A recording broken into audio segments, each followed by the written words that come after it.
Last year there was over 1,000 UK directors like you who got banned. They didn't get fined, they didn't get warned, they got banned from being a director from between 8 and 15 years. And you know, a lot of them, they didn't have a clue that it was coming. They didn't really understand that they'd done anything seriously wrong.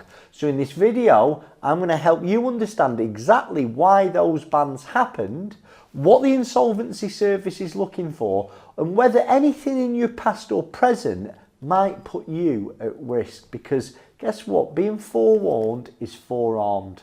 Now, obviously, my name's Chris Worden. I'm from Director First. I work with UK directors who are dealing with some of the most stressful times in the business: HMRC pressure, potential liquidation, potential personal liability.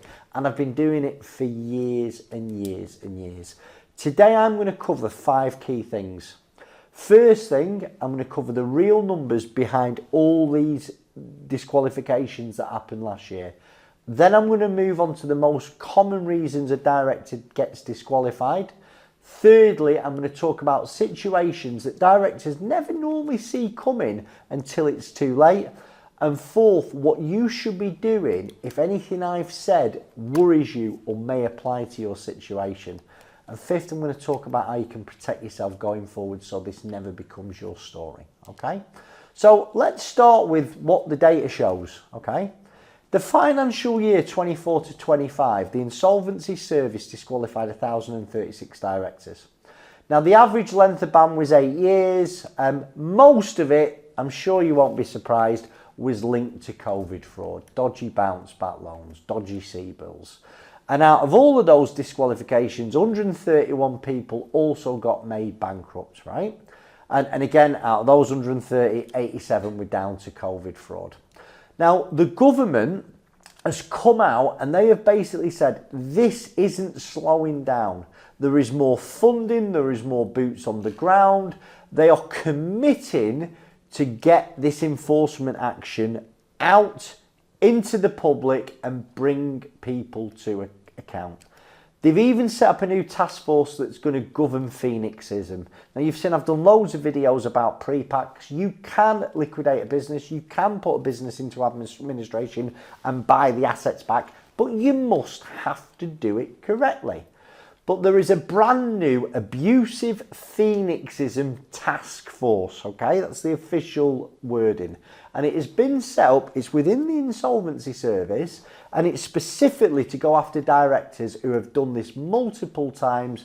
They're running up tax debts, they're getting rid of it, they're starting off again the week after it in a new company. The government and the Insolvency Service are out to get these people. And a guy from the Insolvency Service actually come out and he said publicly, their goal is to disqualify more directors and bring more cases to account.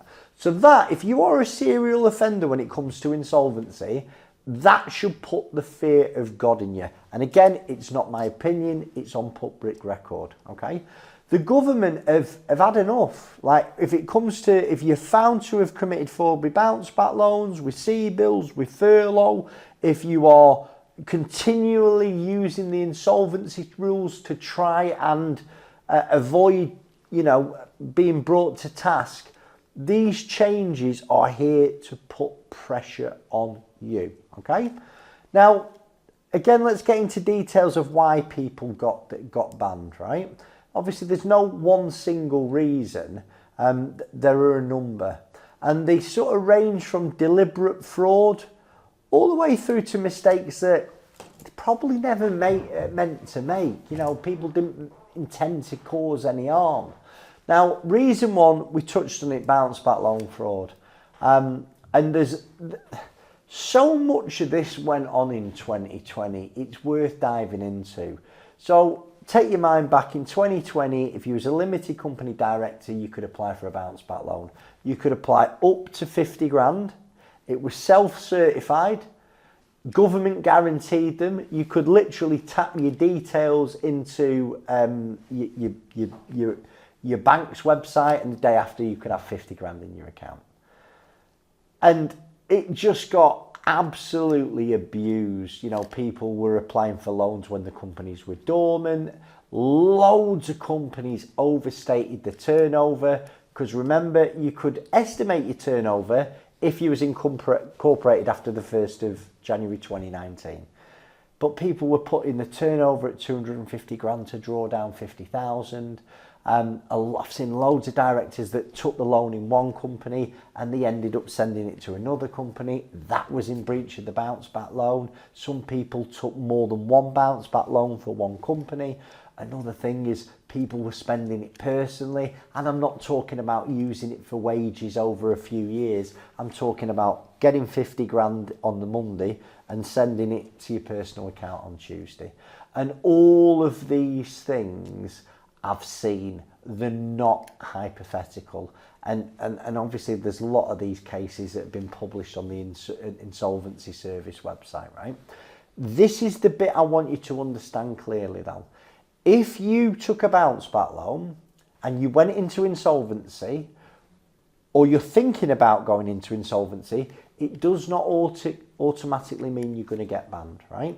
If you took the loan in the right manner, you spent it on the right things, and you've behaved properly, you'll go through an insolvency process, the loan will get written off, and that'll be pretty much the end of it. But if you've done anything you shouldn't with that bounce back loan, if you took one when you shouldn't have done, if you took too much, if you took more than one, you're going to get disqualified, okay? And my advice to you here is, I've sort of, just so you know what we do in this business, if we get an inquiry and we ask a bit of information before you make an inquiry with us, we ask about your debts. If you owe a 50 grand bounce back loan in April 2026, and that's the only debt you've got, I'm pretty sure there's something wrong with what you've done. And there's not a lot we can do to help you. We've done loads of videos on what you should do with bounce back loans, and here's the short answer: got to pay it back. If you've done anything wrong with it, speak to that bank and set up a payment plan as quick as you can, because the consequences for the people that broke the rules are getting worse and they are getting more, okay? Reason number 2 someone will get disqualified is something called wrongful trading. And it trips up directors who were like genuinely trying to save the business. A lot of people who get done for this, they've not intended to do anything wrong. They've just been a little bit naive. But if I go to the Insolvency Act, which is the law, right? If you continue to trade and take on further debts after the point of which you knew or you ought to have known that the company had no reasonable prospect of avoiding insolvency, you, the directors, can be personally liable for the losses incurred to creditors during that period. Now, British Home Stores, the biggest one this has ever happened to, the most public one, British Home Stores, the directors bought it. This is the short story, by the way. The directors bought it for £1. They ran it for a bit. They took some advice because they were struggling financially, and they continued to trade, and basically they built up a lot more debt after the point they should have known that there was no reasonable hope of them avoiding insolvency. And they've been hit for personal liability claims of tens of millions of pounds, okay? This happens. And so it's not just a disqualification proceeding, it's personal liability that can hit you as well, okay? You've got to be super, super careful. And what's the antidote to wrongful trading? Well, it's getting advice early and also documenting your decisions, okay? Remember, once you become insolvent, you can't pay your debts on time, your liabilities are more than your assets, and you've got no hope of reasonable recovery. You've got to put your creditors' interests first, okay? You cannot continue to take people's deposits. You cannot continue to run up tax debts, supplier debts. You've got to be super careful, okay? Reason 3 why people have been getting disqualified is not keeping the right books and records. And again, this shouldn't surprise people, but it does. The Companies Act says you, as a director, are legally required to maintain adequate accounting records. Records that will show things like transactions, assets, liabilities. If an insolvency practitioner gets appointed and he finds out that, or she finds out there's no proper records, or the records have gone missing, or the dogs ate them, or you've lost them in a office move, this can be grounds to disqualify you. And it happens all the time. And guess what? The Insolvency Service doesn't need to prove you've intended to defraud. It just needs to show that your conduct as a director was unfit.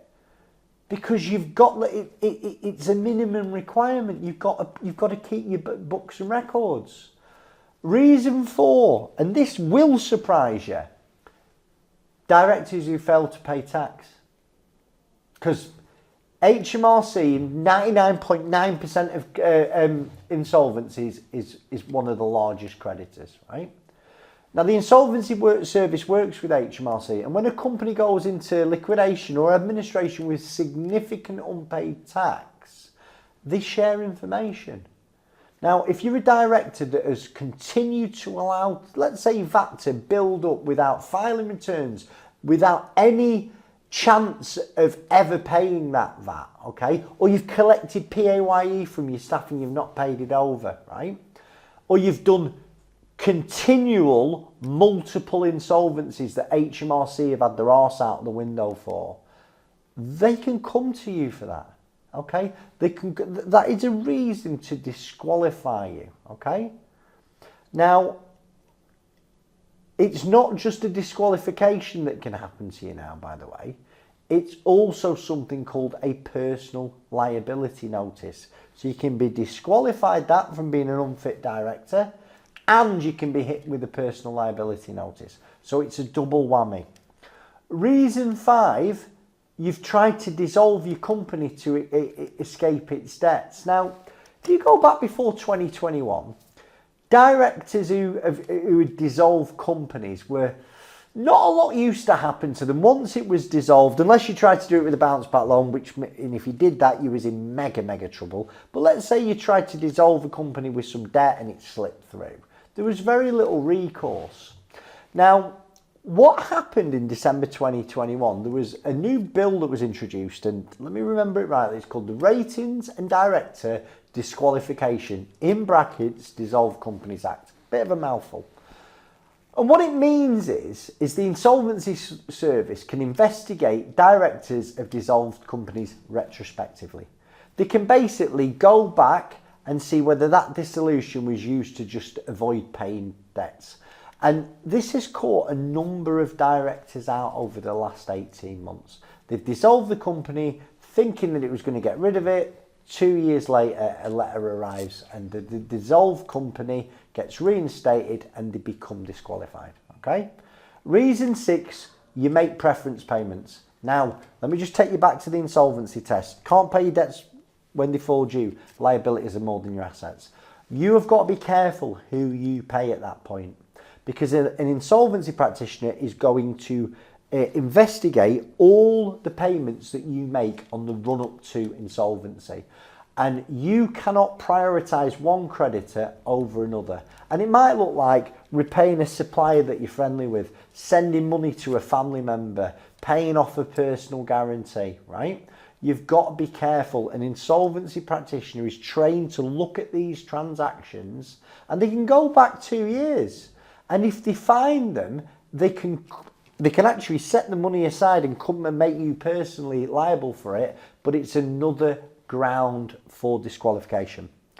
Reason 7 people are getting disqualified is Phoenixism, okay? And the government are all over this in 2026. I touched on it earlier. They've set up a task force, and right? A task force is specifically set up within the Insolvency Service to go after directors that are using insolvency procedures to avoid debts and start again. And essentially, Phoenixism, I mean, we call it pre-pax in the industry, but it's the practice of closing an insolvent company, leaving behind debts, creditors get nothing, and then immediately you're starting a business in a similar fashion, sometimes using a similar name. The director escapes the debts and the creditors are taking the hit. And the cycle starts again. The director does it with another company, right? Listen, I think everybody can make a mistake. Businesses have difficulties, okay? And if you're going through a difficulty, sometimes a pre-pack is the right solution, not just for you, the director, but importantly for the creditors. But when it happens repeatedly, that's what this task force is set up. And it's called the Abusive Phoenixism Task Force, okay?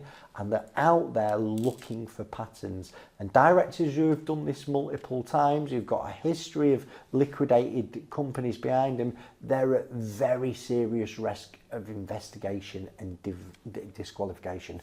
Now, I'm not saying every pre-pack has got this risk, okay? But you've got to be careful, okay? Well, thank you for listening to me. If anything in this video has made you uncomfortable, I've not meant to, right?